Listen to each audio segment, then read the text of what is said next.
बूढ़ी और सरला बूढ़ी अपने घर के बरामदे में एक छोटा सा भोजनालय चलाती हैं। उनकी आमदनी का यही एकमात्र जरिया है। उनके अलावा उनके पास सिर्फ 2 नातिने हैं और इस दुनिया में उनका कोई नहीं।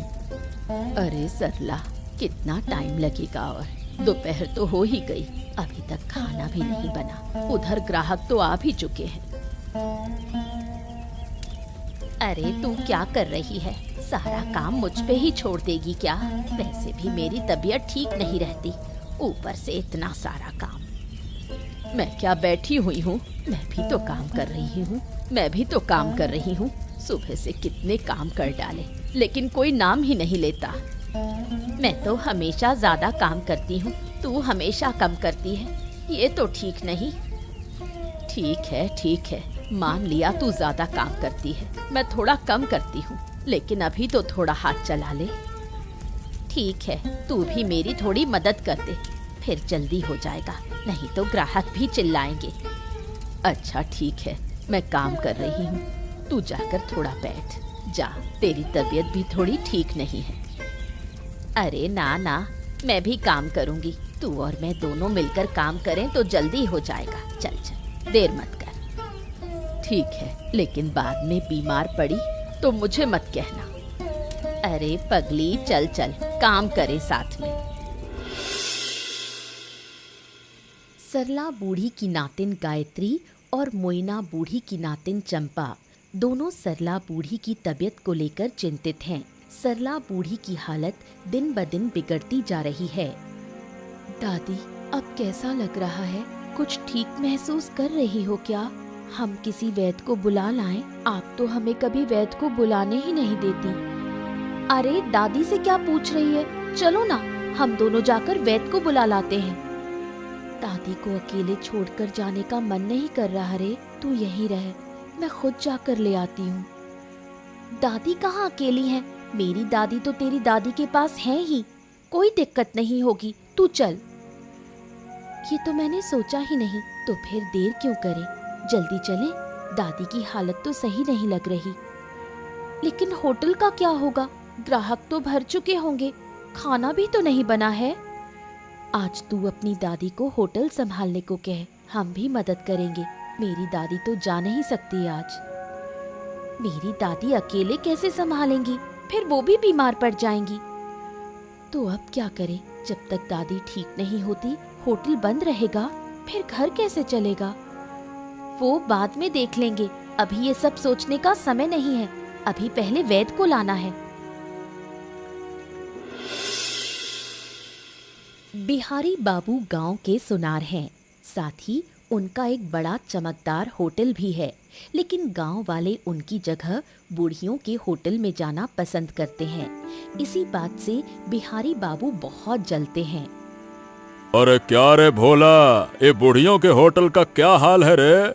सुना है कि सरला बुढ़िया बीमार है, इसलिए होटलवा ससुरा बंद है?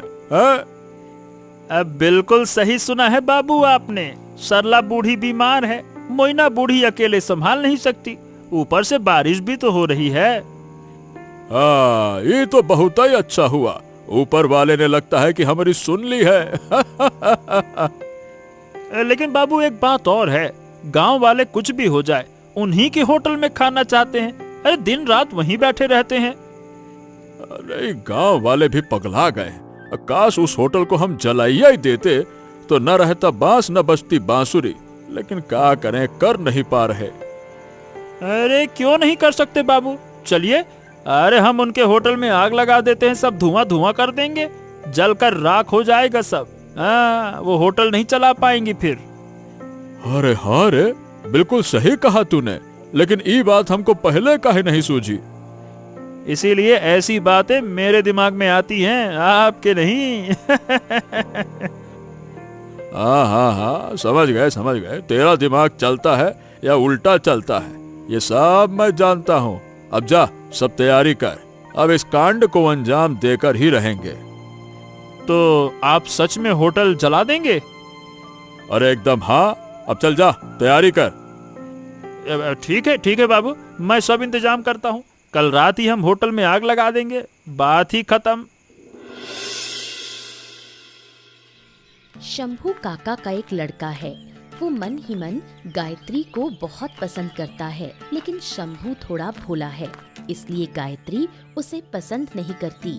उल्टा गांव के और लोगों के साथ मिलकर उसकी हंसी उड़ाती है। जो भी हो, शंभू दादा तुझे बहुत पसंद करते हैं। उनके हाव भाव से तो साफ पता चलता है। कौन सा हाव भाव? वो तो बस हक्का बक्का सा रहता है। मेरे सामने बोलने भी आएगा तो उसका मुंह लाल हो जाता है। लोग सोचते हैं कि वो मुझे पसंद करता है, तो क्या हुआ, थोड़ा सीधा साधा है। आजकल ऐसे लड़के कहाँ मिलते हैं। शंभू दादा तो अच्छे इंसान हैं। आज के जमाने में इतना सीधा साधा चल नहीं सकता, थोड़ी अक्ल होनी चाहिए, नहीं तो दुनिया में टिक नहीं पाएगा। इसलिए क्या तू शंभू दादा को मना कर देगी? इससे अच्छा लड़का फिर नहीं मिलेगा, सोच ले। मुझे नहीं चाहिए इतना अच्छा और सीधा साधा। वो समझ ही नहीं पाएगा मैं क्या चाहती हूँ, उसके साथ कैसे घर बसाऊं। ये बात तो सही है, लोग उसे बेवकूफ बना जाते हैं, फिर तेरा भी मजाक बनाएंगे। इसीलिए तो मैं उससे दूर रहती हूँ। उसे जो करना है करे, मुझे क्या। अगर तू यही सोचती है तो शंभू दादा को साफ साफ बोल दे। ठीक है, जब उससे सामना होगा मैं साफ कह दूंगी, उस जैसे बुद्धू के साथ मैं नहीं रह सकती।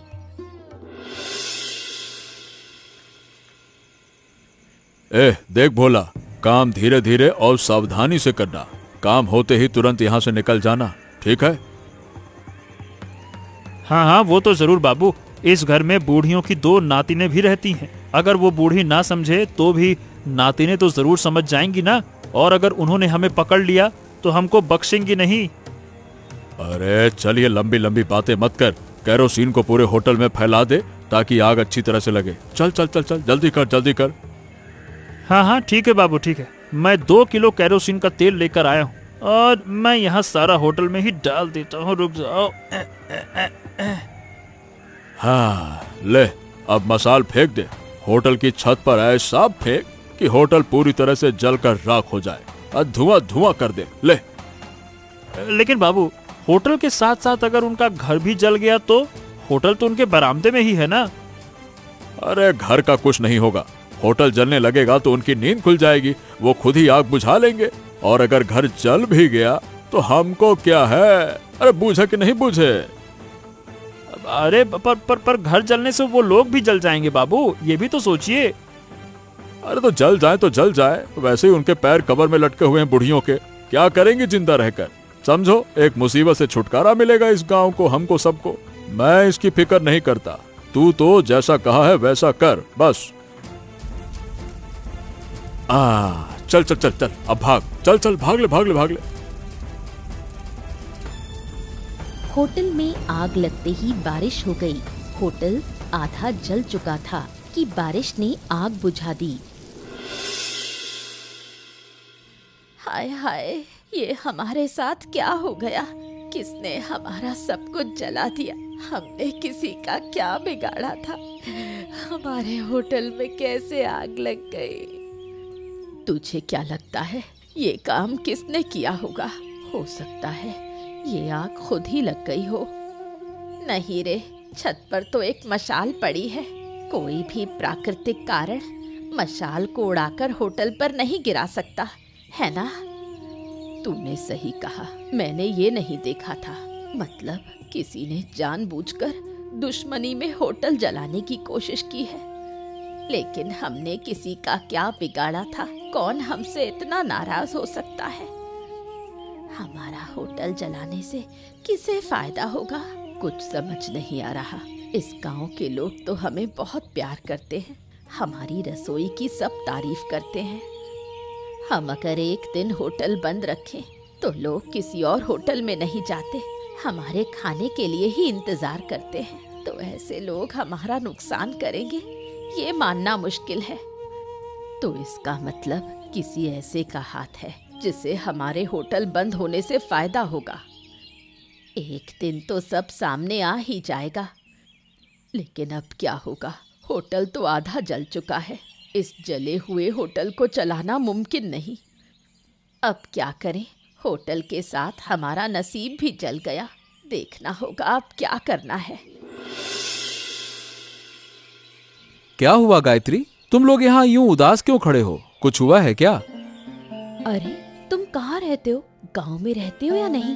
पूरे गांव को पता है कि हमारे साथ कितना बड़ा हादसा हुआ है और तुम्हें कुछ नहीं पता? नहीं नहीं नहीं नहीं, मुझे तो कुछ पता नहीं है। गांव वालों ने तो कुछ भी नहीं बताया। तुम बताओ क्या हो गया? कल रात किसी ने हमारे होटल में आग लगा दी। क्या? इस गांव में कौन तुम्हारे होटल में आग लगाएगा? मुझे लगता है कि कोई हादसा हुआ होगा। कोई आग क्यों लगाएगा? अरे नहीं, होटल की छत पर बड़ी सी मशाल पड़ी थी। हमें पूरा यकीन है कि किसी ने जानबूझकर आग लगाई है। क्या बात कर रही हो, सच में? लेकिन ऐसा कौन करेगा? क्या तुम्हें पता है कि किसने किया? किसी पे शक है क्या? तुम भी ना शंभू, अगर हमें पता होता तब तो हम कहते ना। हाँ, वैसे तुम कह तो सही रही हो, मैं समझ नहीं पाया। देखो, माफ करना गायत्री, गलती हो गई। चलो अब जाओ, हमारा मूड ठीक नहीं है। अब चलो ठीक है, मैं तो चलता हूँ, लेकिन एक बात कहूँ? हाँ कहो। मैं जरूर पता लगाऊंगा कि तुम्हारे होटल में आग किसने लगाई। मैं उस शैतान को तुम्हारे सामने लाकर ही दम लूंगा, देखना। ठीक है, पहले ढूंढो तो सही। जब मिल जाए तब हमें बताना, हम उसका हिसाब करेंगे। अरे भोला, अरे सुन सुन सुन सुन, इधर इधर, तुमसे एक जरूरी बात करनी है। हाँ हाँ शंभूदा, कहो ना, क्या बात है? ये बता, ये तू परसों रात को कैरोसिन खरीद कर ले गया था ना? इतना सारा कैरोसिन रात में क्यों ले गया था रे? केरोसिन? कहाँ, मैंने केरोसिन कहाँ खरीदा? तुम भी ना दादा, रात को कुछ देख लिया होगा या कोई माल वाल फूक किया हो क्या? कौन जानता है किसने खरीदा केरोसिन? बिल्कुल नहीं, मैंने कोई नशा नहीं किया। मुझे पूरा यकीन है कि वो तू ही था। मैंने अपनी आंखों से तुझे कैरोसिन लेते हुए देखा है। बता, क्यों ले गया था? लो, अब तुम ही बताओ, मैं इतना केरोसिन क्यों खरीदूंगा? अब ये तो तू बताएगा ना क्यों खरीदेगा। झूठ क्यों बोल रहा है? मैं सीधा साधा हो सकता हूँ, पर सच बोलता हूँ। मैंने तुझे देखा है तो मतलब देखा है। अब तू बता। अरे हाँ हाँ हाँ हाँ अरे याद आए, मैं तो अपने घर के लिए तेल ले आ रहा था ना। फिर से झूठ। तूने वही तेल लेकर बूढ़ियों के होटल में आग लगा दी है ना? क्या? बूढ़ियों के होटल में आग लग गई? कब, कहाँ? अरे तेरी, मुझे तो कुछ पता ही नहीं है। कब हुआ ये? और नौटंकी करेगा तू अभी? झूठ बोलेगा? देख बोला, अब हद पार हो रही है, बता रहा हूं मैं। देखा है ना मेरा हाथ? इसका एक थप्पड़ लगाऊंगा ना, सारा सच तेरे पेट से बाहर आ जाएगा। मैं सच कह रहा हूँ दादा। मैं क्यों आग लगाऊंगा? आप कैसी बातें कर रहे हो? चल, अब तुझे बूढ़ियों के पास ले चलता हूँ। तूने ही आग लगाई है, मैं साबित करके रहूंगा। चल। अरे पकड़ सको तो पकड़ लेना। शंभू से सारी बात सुनकर गायत्री और चंपा ने तय कर लिया कि अब बिहारी बाबू का फैसला वो खुद करेंगी। इसी वजह से सुबह सुबह वो दोनों निकल पड़ी बिहारी बाबू के घर की ओर। बिहारी बाबू, ओ बिहारी बाबू, घर में हैं? आपसे मिलने हम दोनों खुद आए हैं। अरे क्या हो गया है? तुम लोग यहाँ क्या कर रही हो? क्या हमने तुमको मिलने के लिए कहा था क्या? अरे अगर आप मिलना नहीं चाहते थे तो खुद हमारे घर क्यों आए? हम कब गए तुम्हारे घर पर? अरे पगला उगला गई हो क्या तुम लोग हैं? रात को मशाल लेकर आप दोनों हमारे घर आए थे, फिर हमें ना पाकर हमारे होटल में आग लगाई और फिर चले गए। ये क्या बोल रही हो तुम? मतलब तुम कह रही हो कि हमने तुम्हारे होटल में आग लगाई है? बुड़बक उड़बक हो गई हो क्या? कह नहीं रहे, साफ साफ बोल रहे हैं। बताइए, क्या ये सच नहीं है? हमें सबूत मिल चुका है। अरे कहाँ है सबूत? दिखाओ, हमको भी तो सबूत दिखाओ। बिना सबूत के यहाँ कोई बात नहीं चलेगी। चले आते हैं। सबूत तो आपके पास ही खड़ा है, यही भोला। बताना, क्यों नहीं बता रहा? अरे मैं क्या कहूँ, मैंने कुछ नहीं किया है, मुझे क्यों फंसा रहे हो? देखा, जिसे तुम सबूत बनाकर लाई हो वो खुदा ही कह रहा है कि उसने कुछ नहीं किया है। अब मैं कैसे मान लूं? हमारे साथ चालाकी? ठीक है, हम फिर आएंगे सबूत लेकर।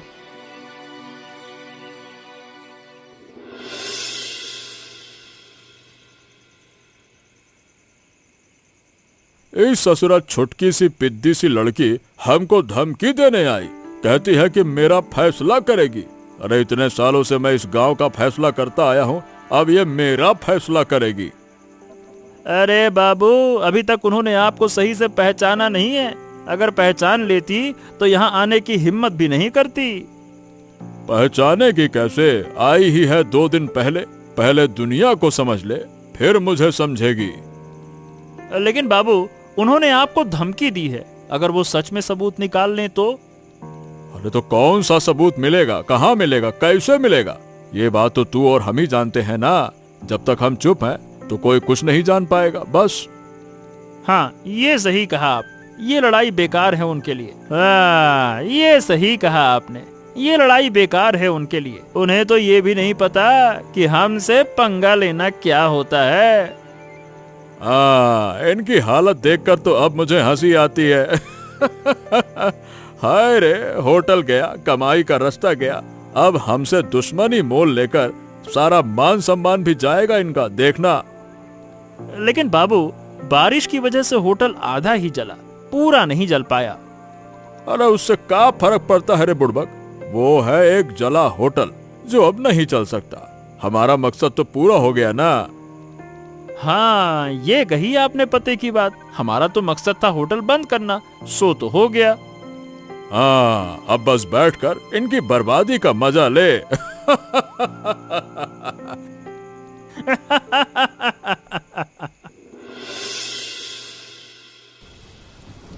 परिस्थितियों के कारण सरला की तबीयत दिन ब दिन बिगड़ती जा रही है। दूसरी तरफ मोइना समझ नहीं पा रही कि अकेले होटल कैसे संभाले। हाय राम, तेरी हालत तो हर दिन बिगड़ रही है, ऐसे में होटल कैसे चलेगा? दादी, आपको होटल की चिंता है, इधर दादी की हालत बहुत खराब है। ये आपको दिखाई नहीं दे रहा? दिख रहा है रे, लेकिन होटल की चिंता न करूं तो तेरी दादी की दवा का खर्च कहाँ से आएगा? हमारे पास पैसे नहीं है। क्या करूं दादी, मुझे अपनी दादी की हालत की बहुत चिंता हो रही है। होटल छोड़कर कोई और काम भी नहीं मिल रहा। इस बारिश के मौसम में कहाँ काम मिलेगा रे? और इस मौसम में आप अकेले होटल भी नहीं चला सकती। मैं जैसे तैसे चला लूंगी, लेकिन सरला का क्या होगा? उसे तो वैद्य को दिखाना पड़ेगा। एक बार दिखाया तो था, लेकिन कोई फायदा नहीं हुआ। तब तो थोड़ा ठीक हुई थी, लेकिन होटल में आग लगने के बाद फिर से बीमार पड़ गई। अब क्या करें दादी? दादी की हालत बहुत खराब है। मैं यहाँ हूँ, तू जा और वैद्य को बुला ला। लेकिन बाहर तो बारिश हो रही है, ऐसे में जाऊं कैसे? जाना तो पड़ेगा। डर लग रहा है क्या? तो तू दादी के पास बैठ, मैं खुद जाती हूँ। नहीं दादी, आप इस बारिश में नहीं जा सकती। मैं जाती हूँ, आप दादी का ख्याल रखो, मैं अभी आती हूँ। उधर शंभू लगातार सबूत की तलाश करता है। आखिरकार उसने बिहारी बाबू के घर के पीछे से एक केरोसिन की बोतल ढूंढ निकाली। अरे शंभू, इतनी सुबह सुबह हमारे घर क्यों आए? और ये तुम्हारे हाथ में क्या है? क्या इरादा है, बताओ तो। अरे कोई इरादा नहीं है बहन, मैं बस सबूत देने आया हूँ। मैंने कहा था ना कि मैं आग लगाने वाले का सबूत निकाल के ही लाऊंगा। ये देखो। अब तो सबको पता है, बिहारी बाबू और भोला ने ही ये काम किया है। हाँ, उसी के खिलाफ सबूत लाया हूँ। हालांकि ये एक बोतल काफी नहीं होगा। क्या सबूत लाए हो, दिखाओ। उस दिन मैंने भोला को केरोसिन खरीदते देखा था, लेकिन तब समझ नहीं पाया, और आज खोजते खोजते बिहारी बाबू के घर के पीछे ये बोतल मिली।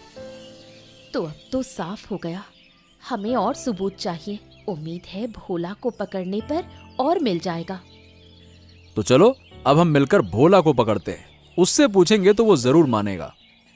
और कोई रास्ता नहीं, सिर्फ एक केरोसिन की बोतल के सहारे बिहारी बाबू पर आरोप नहीं लगाया जा सकता।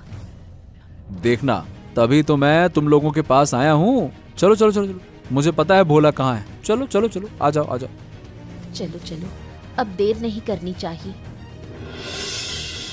ए भोला, अरे रुक रे, रुक रुक रुक। आज तो तू बिल्कुल नहीं भाग पाएगा।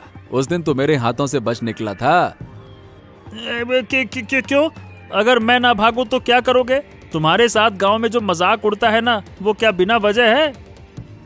शंभू का मजाक उड़ाया जाता है, लेकिन हम कैसे हैं ये तू अच्छी तरह जानता है। यकीन करो, मैंने कुछ नहीं किया, सच कह रहा हूँ। ये शंभू दादा तुम लोगों को ना झूठी कहानी सुना रहा है, बरगला रहा है ये। हाँ, वाह वाह वाह वाह, मैं झूठ बोलूंगा? गायत्री, यकीन करो, मैंने एक भी बात झूठी नहीं कही है। मुझे पता है शंभू, तुम हमेशा सच बोलते हो। तुम चाहे जैसे भी हो, झूठ बोलने वाले नहीं हो। देखा, अब कहाँ भागेगा साले। अब हम मिलकर तुझे पकड़ेंगे, उसके बाद फिर। अरे पहले पकड़ कर तो दिखाओ, फिर जो होगा देखा जाएगा। देखा, कहा था ना, अब कहाँ भागेगा। भागने की कोशिश में घायल हो गया। बुरे लोगों का यही हश्र होता है। सही कहा शंभू, बुरे कर्म की सजा तो मिलनी ही चाहिए। अरे देखो, मुझसे गलती हो गई, मुझे माफ कर दो, मुझे बचा लो। अरे रे रे रे रे रे रे, बहुत दर्द हो रहा है। बचा सकते हैं, एक शर्त पर। अगर तू सब कुछ सच सच मान ले, तभी हम तुझे वैद्य के पास ले जाएंगे। हाँ हाँ हाँ, मैं मान रहा हूँ। मैंने और बिहारी बाबू ने मिलकर तुम्हारे होटल में आग लगाई थी ताकि वो बंद हो जाए। देखो, मुझे माफ कर दो। अब तो सही वक्त आने पर सबके सामने सच बोलेगा ना? बोल। हाँ हाँ हाँ, बोलूंगा बोलूंगा, पहले मुझे बचा लो। रे रे रे रे रे रे। आधा जला हुआ होटल दो बूढ़ी औरतें किसी तरह फिर से शुरू करने की कोशिश करती हैं। गांव वालों को बुलाकर वो सब बताती हैं। गांव वालों, तुम सब जानते हो हमारे होटल की हालत क्या है। तुम लोग आते हो, लेकिन हम खाना नहीं दे पा रहे। ऊपर से बारिश के इस मौसम में होटल को चलाना बहुत मुश्किल हो गया है। हम बिल्कुल असहाय हैं। अब तो हमारे पास पर्याप्त सबूत हैं। हम गांव वाले मिलकर उनके खिलाफ कदम उठा सकते हैं। हम पैसों की मदद नहीं मांग रहे। हम चाहते हैं कि बिहारी बाबू को उनके किए की सजा मिले। अरे चिंता मत करो बूढ़ी माँ, जब हम साथ हैं तो सबूत हमारे पास हैं, तो हम जरूर बिहारी बाबू को सजा दिलवाएंगे। इसलिए ही हमने तुम लोगों को बुलाया है। कृपया हमारी मदद करो। बस यही चाहिए हमें। हम फिर से अपना होटल शुरू कर लेंगे। चलो, अब हम सब बिहारी बाबू के घर चलते हैं और न्याय मांगते हैं। चलो।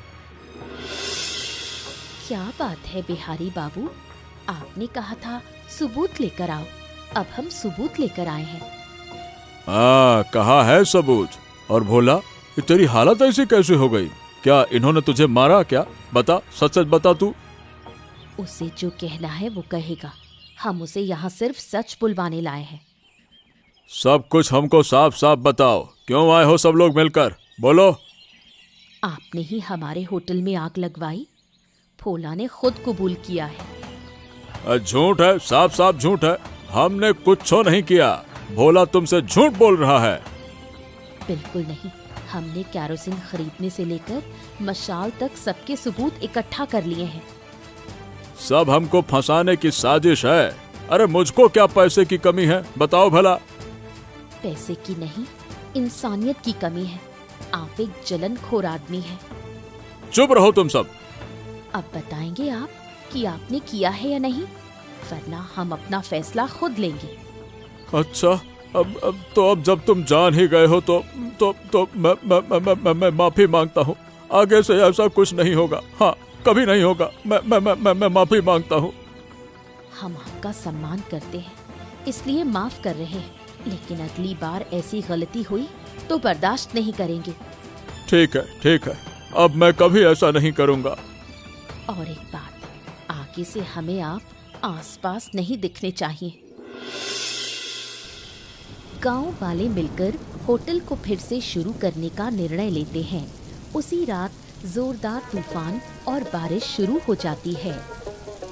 हाँ, हमने सोचा था कि अभी से काम शुरू कर देंगे, लेकिन इस तूफान में तो बहुत मुश्किल होगा। बिल्कुल नहीं, हम सब मिलकर अभी शुरू करेंगे। बिहारी बाबू को दिखा देंगे कि हम सब एक हैं। लेकिन इस तूफान में काम करना मुश्किल होगा।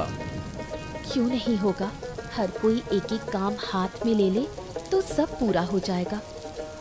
हाँ, ये तुमने सही कहा। चलो काम शुरू करते हैं। और हाँ, इस तूफान से डरने की जरूरत नहीं। ये ऊपर वाले का दिया हुआ आशीर्वाद है। इसने ही हमारे होटल को पूरी तरह जलने से बचाया। ठीक है, मैं सारी जरूरी चीजों का इंतजाम करता हूँ। चलो, आखिरकार हम अपने होटल को फिर से ठीक कर पाए। अब गांव वालों को कोई परेशानी नहीं होगी। बिल्कुल सही कहा। अब से गांव के लोग यहाँ आराम से खा सकेंगे और ये सब सिर्फ गांव वालों की वजह से ही संभव हुआ है। हमारी दोनों नातिनों ने भी कम नहीं किया। शंभू भी उनके साथ था। सबने मिलकर हमारे होटल को ठीक कर दिया। इस तूफान और बारिश के बीच उन्होंने होटल ठीक कर दिया। यही बड़ी बात है। हाँ, हमारी सारी मनोकामनाएं अब धीरे धीरे पूरी होंगी। सब समझ में आ गया, लेकिन अब से तेरा बीमार होना बंद होना चाहिए। जब भी तू बीमार होती है, हमारा ये होटल डगमगाने लगता है। अब बीमार नहीं पड़ूंगी। पहले तो हल्का बीमार थी, फिर इस होटल की चिंता ने मुझे और बीमार कर दिया। अब हमारा होटल फिर से ठीक हो गया है। हमेशा सोचती थी कि हमारा इस दुनिया में कोई नहीं है, लेकिन जिसके पास गांव वाले हैं, उन्हें और किसी की जरूरत नहीं होती। सही कहा। और इस बिहारी बाबू को भी सजा मिली है। इतने लोगों के बीच अपमानित हुआ। उम्मीद है कि अब वो कभी हमें नुकसान पहुंचाने की सोच भी नहीं सकेगा। छोड़ो ये बातें, अब हमें फिर से होटल को संभालना है। अच्छा ही हुआ कि होटल को फिर से बनाया गया, वरना इस बारिश में हम मुश्किल में पड़ जाते। बिल्कुल सही कहा। ऊपर वाला जो करता है अच्छे के लिए करता है। इसके बाद बिहारी बाबू ने कभी बूढ़ी महिलाओं के होटल की तरफ देखा तक नहीं। दोनों बुढ़ियाएं अपनी नातिनों के साथ होटल चलाकर अपने जीवन को और बेहतर बनाती हैं। गांव वाले उनके बनाए खाने से खुश हैं।